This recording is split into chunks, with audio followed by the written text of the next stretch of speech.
नमस्ते। आज हम लोग नौबत खाने में इबादत पाठ पढ़ेंगे। इसके लेखक है यतीन्द्र मिश्र जी। हम लोग थोड़ा सा लेखक का परिचय प्राप्त करेंगे। यतीन्द्र मिश्र जी किसी परिचय के मोहताज नहीं हैं। उनकी पहचान एक बेहतरीन हिंदी कवि, एक अच्छे संपादक और संगीत और सिनेमा के बेहतर जानकार के रूप में है।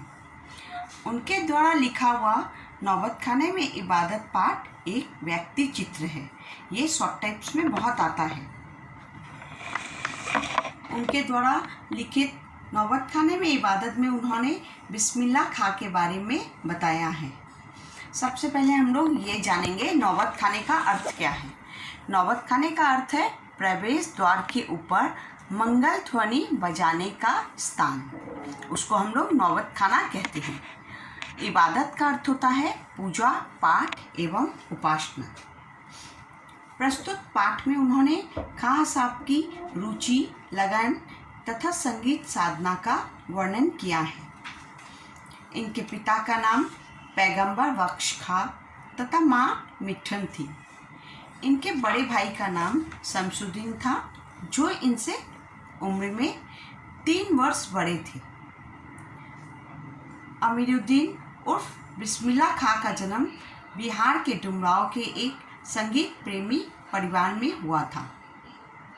इनके पिता बिहार के महाराजा केशव के दरबार में शहनाई बजाया करते थे। जब उनकी उम्र 6 वर्ष की थी तब वे डुमरांव छोड़कर अपने ननिहाल काशी आ गए। उन्होंने शहनाई बजाना अपने मामा से सीखा। शहनाई बजाना उनका खानदानी पेशा था। उनके मामा का नाम सादिक हुसैन और अली बख्श खां था। ये शॉर्ट टाइप्स में आता है बहुत, इसको आप लोग याद रखिएगा।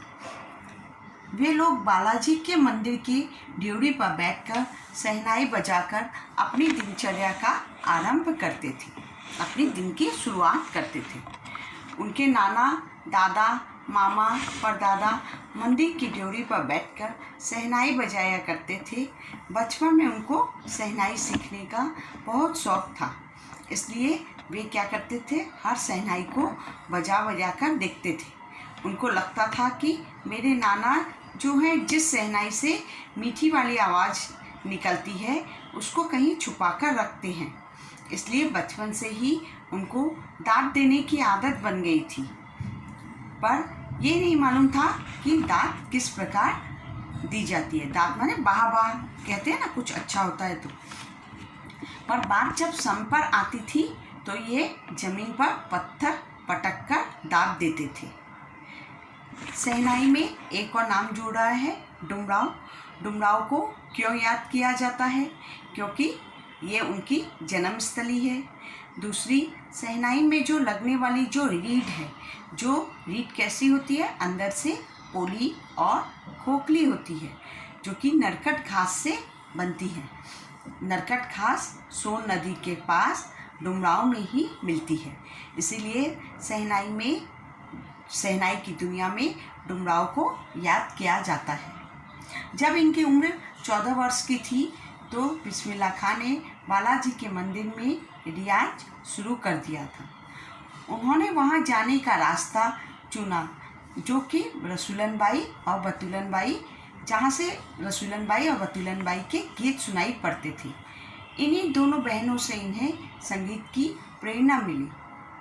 शहनाई मंगल ध्वनि का संपूरक होता है। बिस्मिल्लाह खां 80 वर्ष के हो जाने के बावजूद 5 वक्त की नमाज में शहनाई के सच्चे सुर को पाने की प्रार्थना करते थे। वे भगवान से हमेशा सच्चे सुर को पाने की प्रार्थना करते थे। जब सारे दिन में वो 5 वक्त जो नमाज पढ़ते थे, उस नमाज में मुहर्रम के 10 दिन वे अपने पूरे खानदान के साथ ना तो शहनाई बजाते थे, ना ही किसी कार्यक्रम में भाग लेते थे। 8वीं तारीख को वे शहनाई बजाते और दालमंडी से फातवान की 8 किलोमीटर की दूरी भीगी आंखों से नौहा बजाकर निकलते और सबकी आंखों को नम कर देते थे, मतलब सबकी आंखों को भिगो देते थे। वे गंगा या जमुना संस्कृति के प्रतीक माने जाते थे। वे मुसलमान थे, दोनों धर्म के प्रति समर्पित थे। जितना अपने धर्म के प्रति समर्पित थे उतना ही वे बालाजी को भी मानते थे।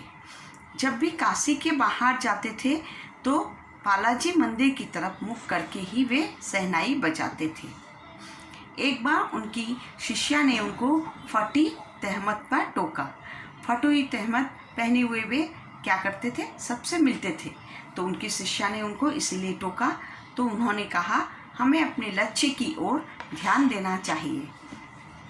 शहनाई के प्रति वे इतने समर्पित थे कि 5 वक्त की नमाज भी खुदा से सच्चा सुर ही मांगते थे।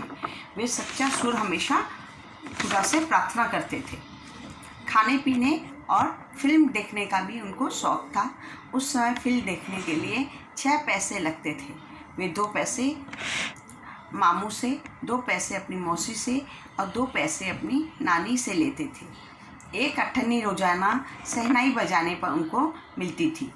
सुलोचना की कोई भी फिल्म वे नहीं छोड़ते थे। वे काशी के संगीत कार्यक्रम में भी भाग लेते थे, जो कि संकट मोचन मंदिर में होता था हनुमान जयंती के अवसर पर। काशी के बाहर जब भी जाते थे तो उसकी तरफ, विश्वनाथ की तरफ, बालाजी की तरफ मुँह करके ही शहनाई बजाते थे। उस समय काशी को संस्कृति की पाठशाला माना जाता था। 90 वर्ष की उम्र में 21 अगस्त 2006 को दुनिया से उन्होंने विदा ले ली।